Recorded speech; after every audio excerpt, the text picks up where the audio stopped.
YouTubers and MicroGrinders, Alton from MicroGrinder.com, back with another episode of our How to Beat Bovada Zone series. So today in this video we're not going to be doing any live play. Instead we're going to talk about theory, and specifically we're going to talk about developing a 5-0 Bovada Zone 3-betting strategy. And it's all based upon my analysis on my database in PokerTracker 4.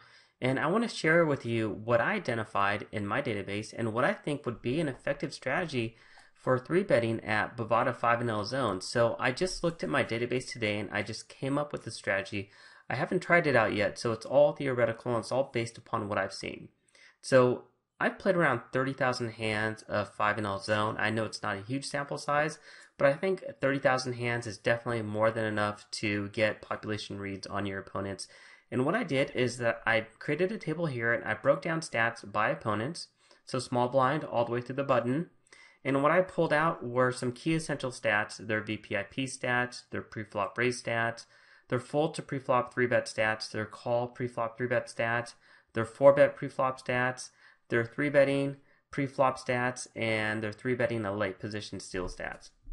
So what I did is for all of our positions that aren't in the blinds, I populated their folded 3-bet stats, their call 3-bet stats, and their 4-betting stats for preflop.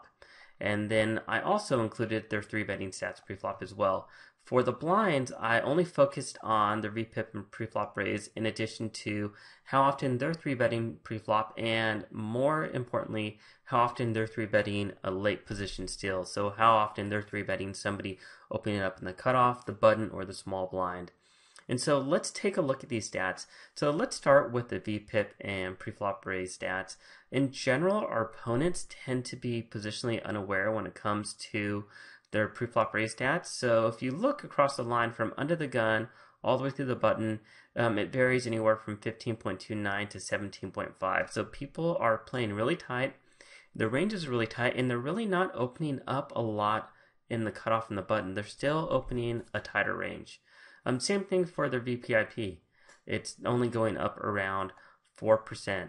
And so we're starting around 25 and going up close to 30. And so again, it's really tight. And then if we look at the differences, there seems to be a fair amount of limping going on. And so overall for the player pool, they look to be a bit loose passive. Not passive to the point where they're not raising. They're raising the tighter end of the range. So the stronger hands in their range are going to be raising, and then they're looking to limp behind with a lot of the more marginal hands. And I'm kind of assuming and guessing off the top of my head that's going to include small pocket pairs, suited connectors, suited one gappers, and off suited connectors. Hands that are going to have a lot of implied odds going multi-ways, especially when you're in position. Now let's go ahead and also take a look at the VPIP and preflop stats for small blind and big blind. What you'll notice is that small blind seems to be limping and completing a fair amount and not raising that much as expected. And same thing for the big blind. Big blind looks to be completing a lot and not raising that often. Now let's take a look at how often they're 3-betting a late position steal. So we want to take a look at that because we're developing a 3-betting strategy for all positions, early position and late position.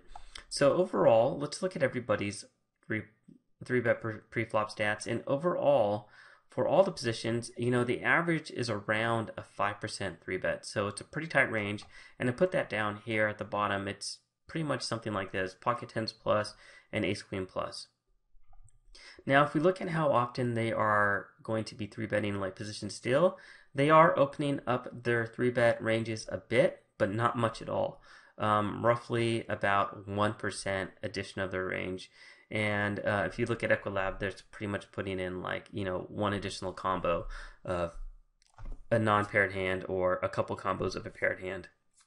So they're really not opening up that much for a 3-bet late position steal.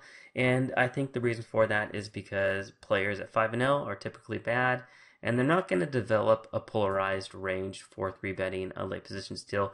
And also they understand that in the player pool, I think intuitively everybody understands that people are going to play tighter in zone, so they're not going to have a wider range.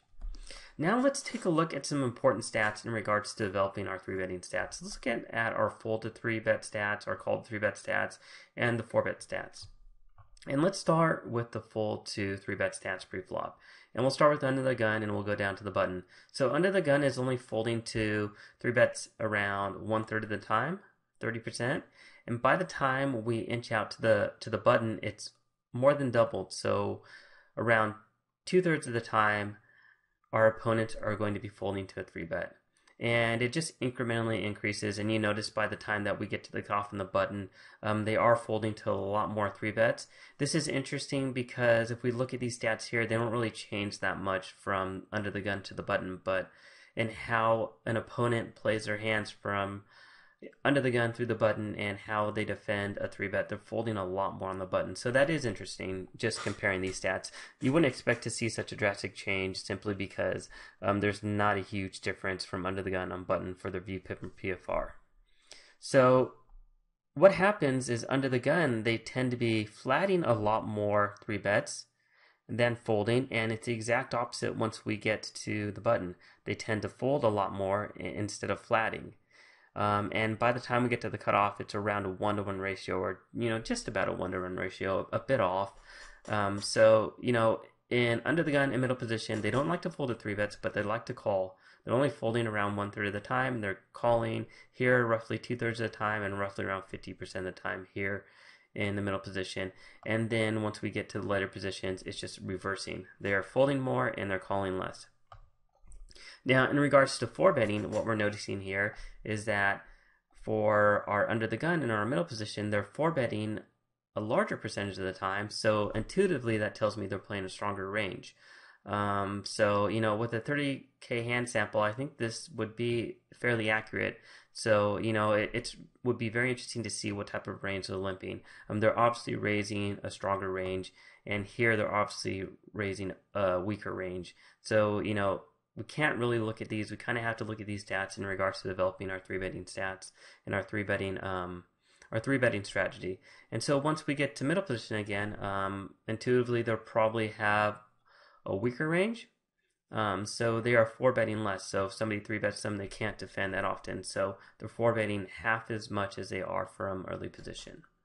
So really interesting stats here, because these stats here really don't align with what you think they would based upon these, because their VPIP and PFR stats are pretty much static all the way throughout. There's not a huge range from under the gun to the button on all of them, but there's a drastic difference from early position to late position on how players are going to play against 3-bets and how they're going to defend by either folding, calling, or 4-betting.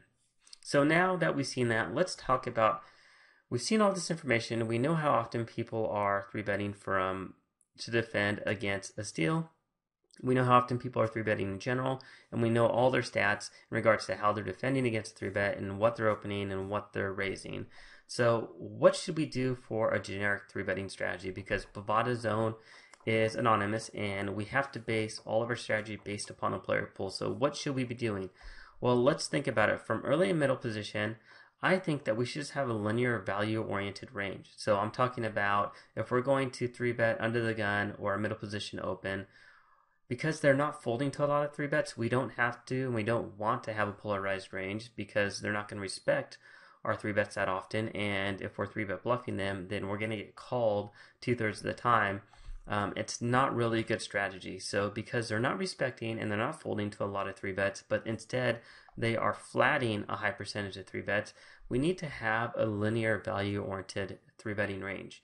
And what I came up with is just a fairly standard 3-betting range: pocket queens plus an ace king, and then sometimes pocket jacks and ace queen. And I would assume that we're going to be wanting to use pocket jacks and ace queen against more so a middle position open than an under the gun. I think we want to stick to a tighter range for an under the gun player and a looser range for a middle position player. And then if we're looking at some initial player reads on the table, such as the opponent's stack size, they look to be a fish, we can also open up our range as well, or if they're limping as well and somebody needs to squeeze them, we can go ahead and re-squeeze with the 3-betting range and loosen that up. So that's what I think we should do for early and middle position. Just stick to a linear value-oriented range and keep it a strong range where you're going to be ahead of their flatting range. You're not really worried about them 4-betting you that often. They're only going to 4-bet you roughly around 1 out of 10 times. So we're not really worried about that. We're just worried about how often they're going to flat us, because we don't want to be 3-betting a linear range that's too wide and too weak, such as pocket 10s or pocket 9s, where if they flat us, they're going to be doing really well against our range. We want to keep it so we're doing well against their flatting range. So that's our early and middle position strategy. Now let's talk about our late position strategy. So what are we going to be doing from the cutoff and the button? How are we going to be 3-betting a cutoff and a button raise? So if the cutoff opens, what can we 3-bet from the button? Or if the button opens, what can we 3-bet from the blinds to defend against their open from late position? Well, because they are folding to roughly 2/3 of our raises from the button, and if they're folding roughly 50% of the time from the cutoff in regards to 3-bet raise, then I think we can now implement a polarized 3-betting range for late position opens. And I put in here approximately a 1-to-1 bluff to value ratio, and I kept it a bit conservative. I said a 1-to-1 simply because in the cutoff it's close to a 1-to-1 ratio where they're folding versus calling, and on the button, yes, it is more of a 2-to-1. So, we can keep it at a roughly 1-to-1, and then we can assume that we're going to want to have closer to a 1-to-1 bluff to value range for the cutoff, but then we can open this up a bit more for the button and make it anywhere from a 1-to-1 to 2-to-1, depending upon what you're comfortable with bluffing. And then in regards to the ranges, well, pretty simple. Value range is going to be ace king, pocket queens, and then sometimes ace queen and pocket jacks. Depending upon your opponents and where they're opening from, typically, again, we can open up our ranges in general for our value for both positions because we know they're going to be opening a wider range. And then for a flatting range, pretty standard flatting range, a range that's going to do well against their type of opening range. So I put a fairly standard range in here, some of our weaker broadways that we don't want to 3-bet, and the ones that we don't want to bluff that's going to play well when we flat. Put some of the medium pocket pairs in here as well, some of the higher end suited connectors, and we're just going to keep it at that. And then so what's the bluffing range? So the bluffing range is going to be our smaller pocket pairs that we don't want to play out of position for implied odds and set mining simply because we're probably not going to get paid off. So these have a lot of equity against a late position raise, so these we can profitably just go ahead and turn them into a 3-bet bluff. And if we do get called, we do have some post-flop equity. And then also our stronger suited aces and kings. So if we do get called again, we have some post-flop equity. We can make we can make a pair of aces or a pair of kings. We can make the nut straight or the second nut straight. And then I put ace nine off in here as well. Because it's fairly strong as well, we can make a pair of aces. And if we look at the number of combos, it's close to a 1-to-1, so 34 to a 32 combo here. And then if we widen it up, if we widen up our value range, we can widen up our bluffing range down here, and it's close to a 1-to-1 ratio as well. And so, you can, if you are looking to raise the button, you can expand this out further, like I said, closer to potentially, and actually I'll type this in here, potentially a 2-to-1 ratio of bluff to value. So you can consider that as well if you're comfortable with raising more. And so, that's pretty much it for our 3-betting strategy. Early position, so against the under the gun, middle position raise, we're going to keep it a linear value range. Cutoff and button, we're going to open it up and we're going to have a polarized range. And so that's how we're going to 3-bet. Now here's a question in regards to 3-betting. How are we going to defend against a 3-bet? Well, this is pretty simple, pretty straightforward, simply because all of our opponents are 3-betting an average of around 5% pre-flop. They have a really strong 3-betting range, and that's pocket tens and ace queen approximately. Yes, some people are going to be bluffing here and there, but overall it's pretty tight. So we just want to be defending with the top end of our range that's going to play well in a 3-bet pot. So a hand that we can profitably flat, such as ace king or pocket queens or pocket jacks, pocket tens, and then hands that we want to 4-bet, the top end of our range. Ace king against some opponents, pocket queens against some opponents, and always pocket kings and pocket aces we can 4-bet. So that's the general strategy. Like I said, I have not tried it out yet. It's just based upon my analysis. Next steps are for me to give it a try and see how it works over a decent sample size. And for you, my subscribers on my channel, I challenge you to try this as well, and also provide me feedback on what you think in regard to this strategy. Let me know if you think that this makes sense or if it doesn't make sense. Comments are always welcome. I definitely want some constructive criticism because I think a lot of people are just going to stick to a tight is right type of a strategy on Bovada zone, and they're just going to have a linear 3-betting range. So we need to think about how we can increase our win rates, and I think throwing in a polarized range in late position is really going to work for us. And it can't be exploited because we're an anonymous player pool and we're playing against new players every hand, so they don't know who we are, we don't know who they are. So it's not that exploitable. We never know who we're playing against, so that makes it a great strategy. Anyways, thanks for watching. This has been Alton with MicroGrinder.com. If you have not subscribed to my YouTube channel, please subscribe, and we'll see you at the next video.